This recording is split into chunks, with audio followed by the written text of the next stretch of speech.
First.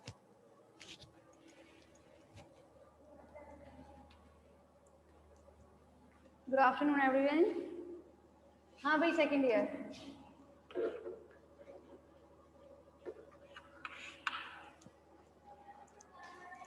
हाँ भाई, second year. आप लोगों के में जो टॉपिक चल रहा है वो है पेनिसिलिन।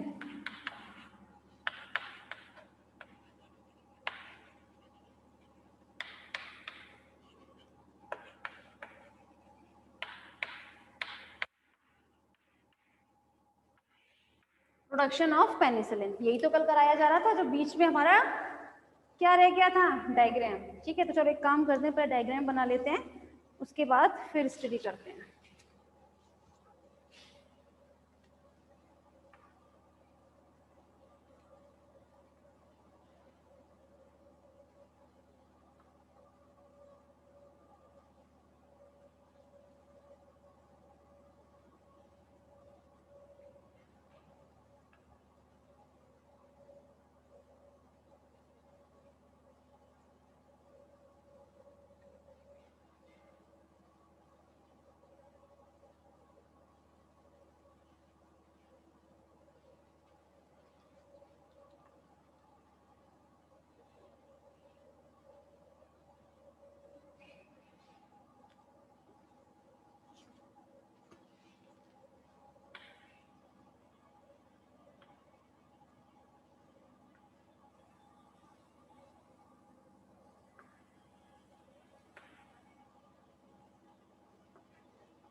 हाँ भाई सेकेंड ईयर, जरा ध्यान दीजिएगा आप। ये कल एक डायग्राम बनाया था, है ना, प्रोडक्शन ऑफ पेनिसिलिन में। तो यहाँ पर आप लोगों को जो बताया जा रहा था वो ये था कि पेनिसिलिन के लिए हम जिस स्ट्रेन का, जिस प्रभेद का हम यूज करते हैं वो स्ट्रेन कौन सा होता है? Penicillium chrysogenum. What happened? अच्छा चलो कोई नहीं, रहने दो। हाँ भाई, तो यहाँ पर जो हम यूज करते हैं वो होता है पेनिसिलियम, कहाँ गया वो? अरे यार कपड़ा कहाँ गया?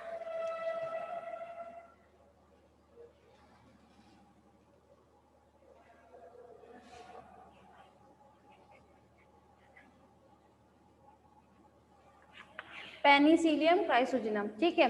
पेनिसिलियम क्राइसोजेनम का हम लोग जो नॉर्मल आपका स्ट्रेन होता है उसे ना लेकर हम किसको लेते हैं हमेशा? हम लोग यूज करते हैं, उसमें हम पहले क्या करेंगे, उसमें हम करते हैं म्यूटेशन की प्रोसेस।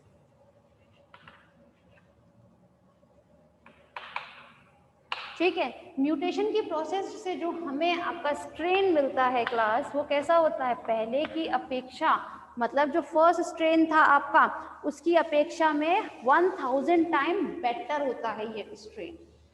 ठीक है, तो सबसे पहले हमने यहाँ पर एक नॉर्मल स्ट्रेन लिया था पेनिसिलियम क्राइसोजेनम का, उसके बाद में हमने क्या कराया उसमें हमने म्यूटेशन की प्रोसेस कराई, और म्यूटेशन की प्रोसेस हो जाने के बाद में उसे हमने इसमें ट्रांसफर कर लिया।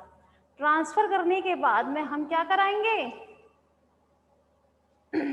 उसमें हम कराते हैं फिर थोड़ा सा ग्रोथ कराएंगे भाई उसका, है ना, कल्चर करेंगे ना। तो कल्चर कराने के बाद जब हमने उसको फिर से ट्रांसफर किया है इसमें, कल आप लोगों को हम यहाँ तक बता चुके थे सीड टैंक तक, है ना। सीड टैंक मीन इसमें हमने सीड के तौर पर किसको यूज किया था? सबसे पहले हमने यहाँ पर कॉर्न होता है ना, कॉर्न, उसका हाई सेडिमेंटेड लिक्विड जो होता है, ठीक है, उसे हम यूज करेंगे। ठीक है, उसको हम फिर क्या मिलाएंगे उसमें हम जो हमारा कल्चर होता है, ठीक है, हम उसमें कल्चर, न्यूट्रिशन कल्चर मिलाते हैं, और उसमें हम मिलाएंगे कोनिडिया।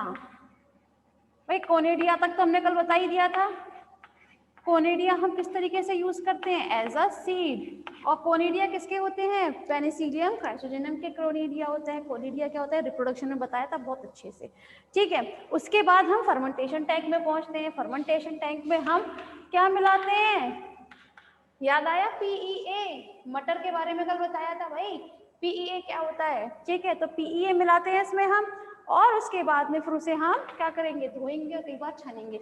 यहाँ तक तो कल हम लोगों ने क्लियर कर लिया था। ठीक है, यहाँ तक तो हम लोग इजीली कल तक क्लियर करके आ चुके थे। अब हम इसके आगे की बात करेंगे। तो जब हम इसमें फर्मेंटेशन टैंक में समथिंग 200 आवर्स के लिए रखते हैं, कल बताया था ना कि काफी लंबे टाइम तक के लिए हम इसको रखेंगे फंगस को। फंगस कौन सा है? पेनिसिलियम क्राइसोजेनम है, ठीक है ना। जब हम उसको रखते हैं और उसमें हम क्या मिलाते हैं? पीईए, मतलब फिनोल इथेनोइक एसिड।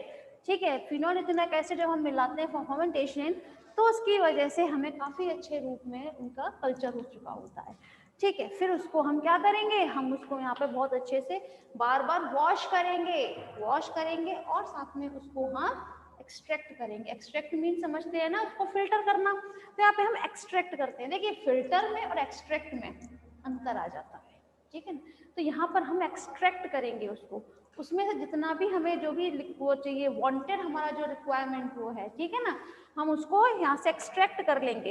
एक्सट्रैक्ट करने के बाद में हम उसको फिर प्यूरिफाई के लिए लेके जाएंगे। प्यूरिफिकेशन फॉर्म भी तो हमें करनी है। और जो एक्सट्रैक्शन की जो प्रोसेस होती है, बार बार धोना, बार बार वॉश करना, फिर उसे फिल्टर करना, एक्सट्रैक्ट करना, ये प्रोसेस हम कई बार रिपीट करते हैं। देखिए रिपीट करते हैं ना, और उसमें साथ में हम फिर क्या कराएंगे? वैक्यूम के लिए लेके जाएंगे। वैक्यूम के बाद में फिर उसे फिल्टर कराएंगे।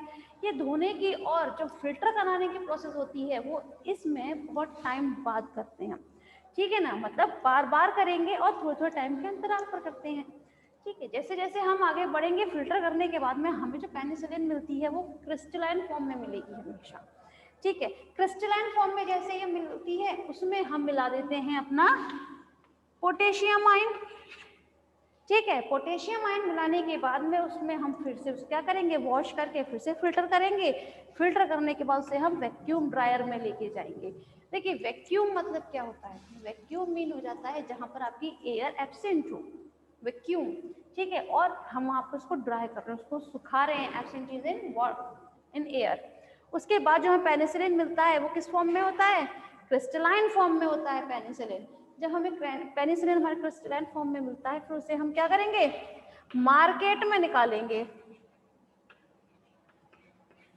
ठीक है। लेकिन यहाँ पर जो हमें मार्केट में निकालना होता है उससे पहले हमें उसकी क्या चीज़ देखनी पड़ती है कि ये कब बना है, इसकी एक्सपायरी डेट क्या है, इन सब चीज़ों का थोड़ा थोड़ा ध्यान रखना पड़ता है हमें, ठीक है ना। तो बस यही सब है आपका प्रोडक्शन ऑफ पेनिसिलिन में। क्लियर है आपको? क्यों भाई? अच्छा ठीक है, तो एक बात और, सेकेंड ईयर मैं आप लोगों को एक बात बता देती हूँ, वैसे तो मुझे खैर कमेंट सेक्शन में बताएं क्लियर है या नहीं है, कमेंट सेक्शन में बताएं। और दूसरी बात यहाँ पर आपका कहाँ लिख दूँ, चलो ठीक है, क्लियर हो ही गया होगा। मैम क्या आया है देखिए जरा, ठीक है, तो एक काम करते हैं फिर यहाँ से हम रफ कर देते हैं।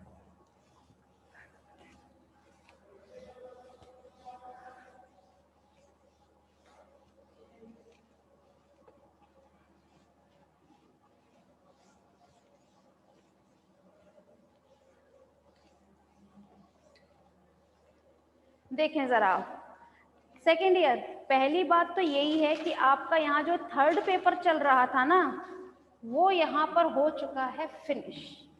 ये जो पेपर थर्ड चल रहा था ना इतने टाइम से, इम्यूनोलॉजी, माइक्रोबायोलॉजी, बायोटेक्नोलॉजी, ये पेपर यहाँ पर फिनिश हो चुका है, अब मतलब कंप्लीट हो गया अब यहाँ, ठीक, कंप्लीट हो चुका है। अब हम हमारा दूसरा पेपर कोई उठाएंगे, ठीक है। अच्छा, अब मुझे आप लोगों से उम्मीद है कि भाई आप लोगों को सबको क्लियर हो गया होगा ये, इसमें जो आपके टॉपिक्स हैं वो बॉटनी में है, जिसमें वही रह गए हैं ना जो मैंने छुड़वा दिए वो सारे आपके बॉटनी में कवर हो जाएंगे, इसलिए घबराइएगा नहीं। तो क्लास यहाँ पर आप लोगों को सब चीज क्लियर है ना अब तो पेपर थर्ड में, ठीक है। तो आज से हम हमारा ये पेपर बंद कर देते हैं, पेपर थर्ड, ठीक है। और आपका एक्चुअली सिलेबस जो है वो ओनली 70% रह गया है, 30% जो है वो ऑलरेडी गवर्नमेंट ने हटा दिया है ड्यू टू कोविड-19। तो चलें अब क्या आया मैम, ये देखिए जरा, पूछना है बताइए क्या पूछना है, वैसे पूछें, चलें आप, कोई टॉपिक पूछना है क्या?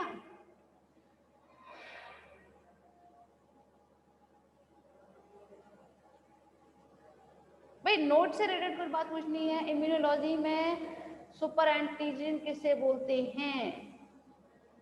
अच्छा, तो आपको अच्छा एंटीजन वाला पार्ट चाहिए क्या, या इम्यूनोलॉजी का सिर्फ सुपर एंटीजन चाहिए? भाई आप लोगों को एक काम करना, सेकेंड ईयर ना, हाँ ठीक है, सेकेंड ईयर आपके जो भी क्वेश्चंस हैं आप इसमें मुझे नोट डाउन करवा दीजिए, ठीक है। आप लोगों को आंसर मैं बाद में देखकर बता दूंगी कि इसमें आप लोगों ने क्या क्या कमेंट्स में किए हैं, क्योंकि अब मुझे पेपर अपना यहाँ फिनिश करना है, ठीक है। अच्छा, नोट्स की रही बात, वो आप तक एज सुन एज पॉसिबल पहुँच जाएंगे, उसको आप घबराइएगा नहीं। क्या है मैम, मुझे दिख नहीं रहा है, ठीक है। तो बाकी सब तो आई थिंक क्लियर हो गया होगा। वैसे आपको जहाँ पर बताया जाता है वही चीज़ आप लोग थोड़ा सा वहीं के वहीं पूछ लिया करें, ठीक है ना, बेटर रहेगा। चलें आगे चलते हैं, फिर चलें अब नया पेपर उठाते हैं हम।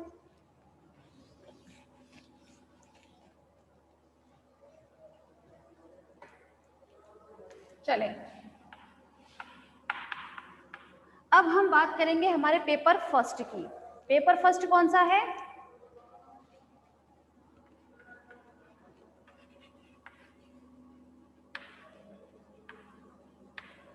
स्ट्रक्चर एंड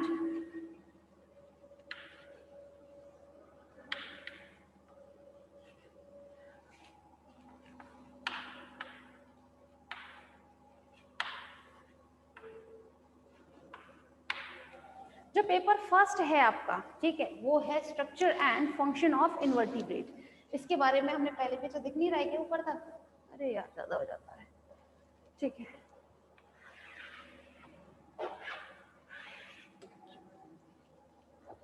हाँ भाई, आपका जो यहाँ फर्स्ट पेपर है उसका नाम है structure and function of invertebrate type, ठीक है, इनवर्टिब्रेट टाइप। आप लोगों को इसके बारे में पहले भी जब स्टार्ट किया था इम्यूनोलॉजी वाला थर्ड पेपर, उसके बाद तब भी बताया था थोड़ा सा कि आपका फर्स्ट पेपर जो है वो आता है आपका 33 मार्क्स का, ठीक है। अब इस 33 मार्क्स में से भाई आप लोग जानते हैं कि अब कोविड-19 की वजह से आप लोगों का सिलेबस जो है ओनली 70% रह गया है, काफ़ी हद तक काफ़ी कुछ हटा भी दिया गया है।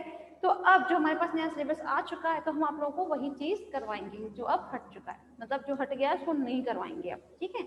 इसीलिए आप लोगों का पेपर थर्ड जल्दी फिनिश हो गया, मुझ तक कल ही आया एक्चुअली आपका सिलेबस, ठीक है। तो चले पेपर फर्स्ट स्टार्ट कर लेते हैं, थोड़ा सा इसके पेपर के बारे में थोड़ा सा जान लेते हैं। जो पेपर फर्स्ट है उसमें भी आपके 3 सेक्शंस हैं, section A, section B and section C, ठीक है। एक काम करते हैं उधर रखते हैं,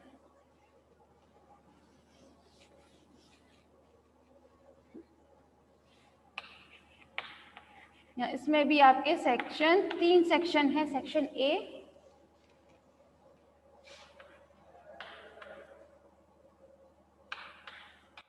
section B and section C, ठीक है। अब इनमें जो सेक्शन ए है आपका, ठीक है, उसमें से जो पार्ट हट गया है उसे हटाने के बाद जो आपका सिलेबस बचता है वो है locomotion,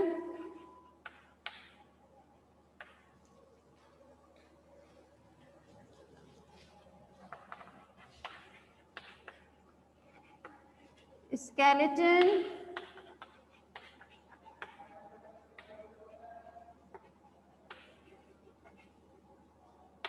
and nervous system.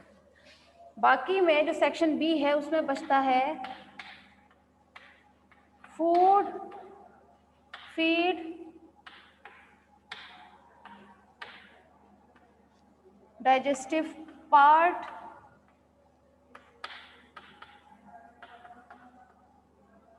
And digestion, मतलब food, feed, structure of digestive part and digestion, and साथ में है सर्कुलेशन,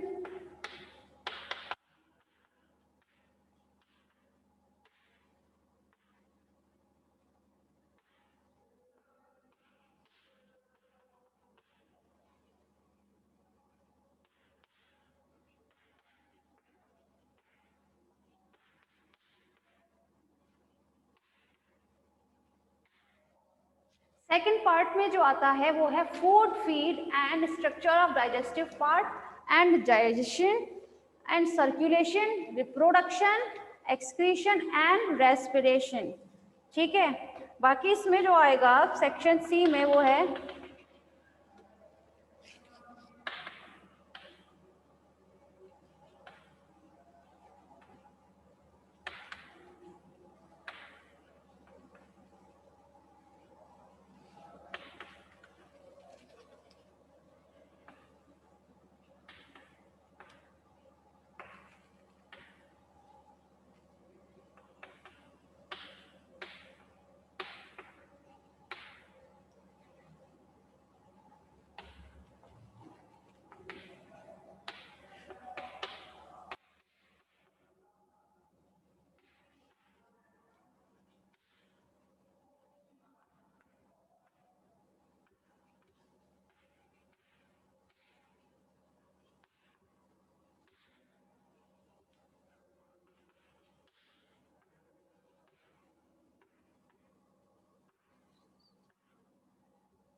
हाँ भाई, अब जरा ध्यान दीजिएगा अपने सिलेबस की तरफ। यहाँ ये जो सिलेबस है आपका, ठीक है, पार्ट आपका जो पेपर फर्स्ट है वो 33 मार्क्स का आता है। 33 में आपके कितने हैं भाई? पेपर फर्स्ट में 3 सेक्शन है, section A, section B and section सी।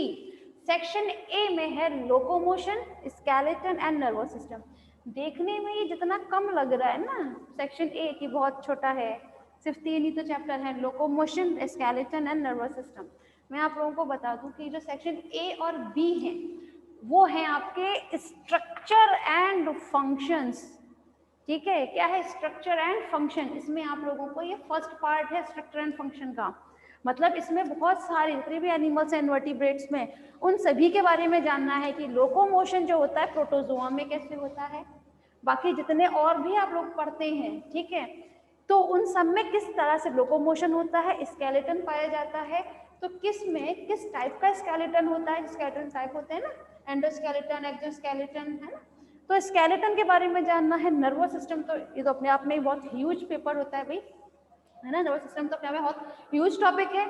साथ में जो आपका सेक्शन बी है, ठीक है, सेक्शन बी में food, feed and digestive part of, ठीक है, इसमें मतलब है आपको सिर्फ जानना है कि कोई भी आपका एनिमल वो उसका फूड क्या होता है, फूड मीन है वो किस टाइप का है, हर्बीवोर है, कार्निवोर है तो वो किस टाइप का है, ठीक है, और साथ में वो फीड किस तरह से करता है और उसका जो स्ट्रक्चर है, जो भी भाई उसका ऑर्गेनल है जिसके थ्रू वो फीड करता है वो किस टाइप का है, तो structure of digestive part and digestion, वो उस अपने फूड को किस तरह से डाइजेस्ट करता है, ठीक है, तो ये सब चीज आपके इस पार्ट में आएगी। साथ में circulation, reproduction, excretion and respiration.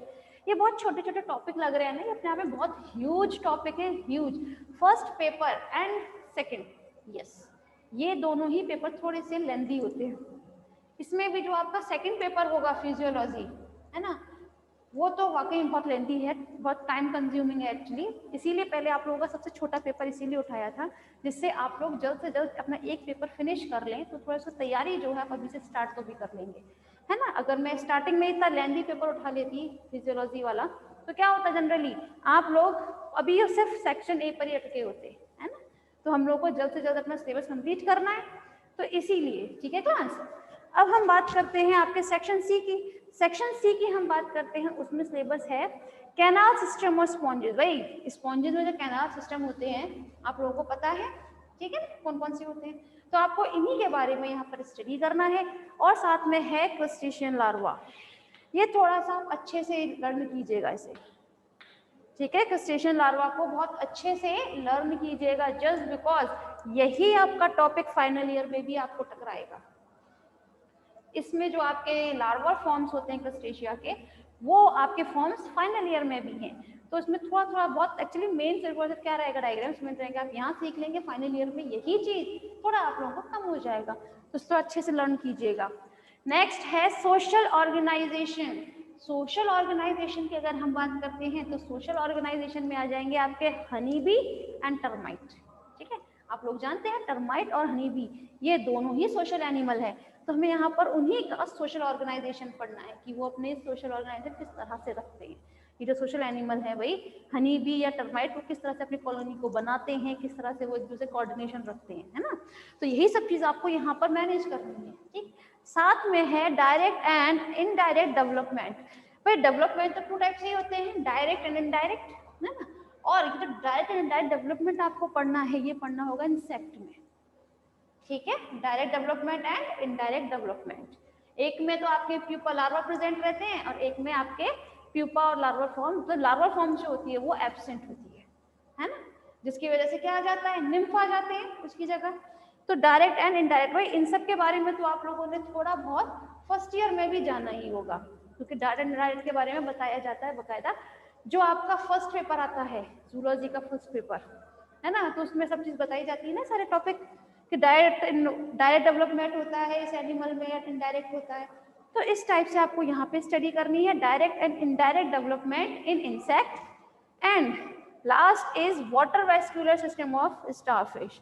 भाई स्टारफिश किस तरह से अपना वाटर वेस्कुलर सिस्टम रनिंग करती है, और इसके अलावा भी थोड़े बहुत टॉपिक और हैं, ठीक है ना, इसीलिए सबसे लास्ट में इसिट्रा भी लगा दिया है। क्लियर है आप लोगों को आपका सिलेबस कि आपको फर्स्ट ईयर में क्या क्या चीज भाई करनी है इसमें,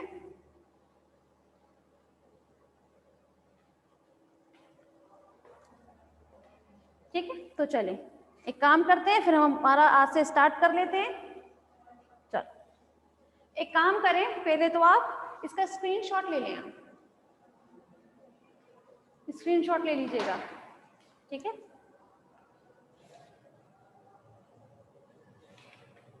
ले लिया, चलें, अच्छी बात।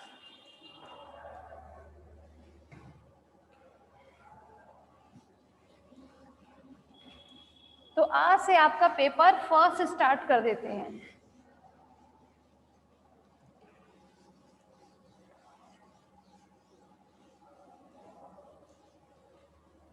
अच्छा, एक बात और, सेकंड ईयर आप लोगों ने फर्स्ट ईयर के तो खैर एग्जाम नहीं दिए हैं ना, आप लोगों ने प्रैक्टिकल दिए, सिर्फ 12th में आप लोग प्रैक्टिकल देकर आए हैं। तो 12th में प्रैक्टिकल इतना बहुत इंपॉर्टेंट नहीं होता, सिर्फ मार्क्स जाते हैं जो कॉलेज की तरफ से जाते हैं एक्चुअली।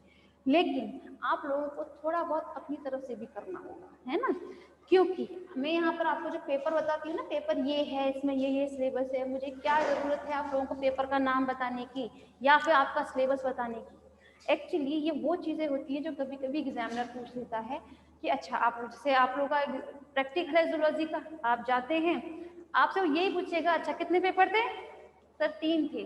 3 थे, अच्छा ठीक है, फर्स्ट पेपर का नाम बताओ, सेकंड पेपर का नाम बताओ, किसने पढ़ाया था और उसमें आपने क्या पढ़ा था। भाई ये नहीं कोई पूछेगा कि भाई आपने इस लोकोमोशन में क्या पढ़ा था ना, ये कोई नहीं पूछेगा, लेकिन आपको बताना तो पड़ेगा ना कि यस सर हम लोगों ने अपने पेपर फर्स्ट में ये टॉपिक्स क्लियर किए थे। सिर्फ हेडिंग बतानी होती है, अंदर का कुछ नहीं बताना होगा, लेकिन थोड़ा बहुत तो कि आप ये तो लगे कि हाँ भाई आप लोगों ने क्लास ली थी, क्योंकि बच्चे हमेशा उसको तो पढ़ लेते हैं जो उनका सिलेबस होता है, लेकिन ये जो सिलेबस बताया जाता है क्या, तो सिलेबस में है क्या चीज़ वही पढ़ना भूल जाते हैं, है ना। जनरली वो पेपर का नाम छोड़ देते हैं कि पेपर कौन सा पढ़ रहे हैं, फर्स्ट पेपर का नाम क्या है, सेकंड पेपर का नाम क्या है। तो आपको तीनों पेपर के नाम जो हैं जूलॉजी में ही नहीं, आपके बॉटनी में और केमिस्ट्री में भी, ये तीनों में ही आपके पेपर के नाम टिप पर होने चाहिए, ठीक है। हमेशा प्रैक्टिकल में आपके में क्या है वो तो खैर आपको एन टाइम पता चल जाएगा, लेकिन इन सब चीज़ों की चीज़ें आप टिप पर रखिएगा, ना सिर्फ अभी, हायर स्टडीज में छोटी छोटी चीज़ें होती हैं जो आप लोगों को थोड़ा सा याद रखनी होंगी। क्लियर है? चलें फिर आज से हम हमारा पेपर फर्स्ट स्टार्ट कर देते हैं। मैम रिजॉइन कराना है, रिजॉइन करा लें आप, वरना फिर हम स्टार्ट करेंगे। ठीक है बेटा, आज रिजॉइन करें आप।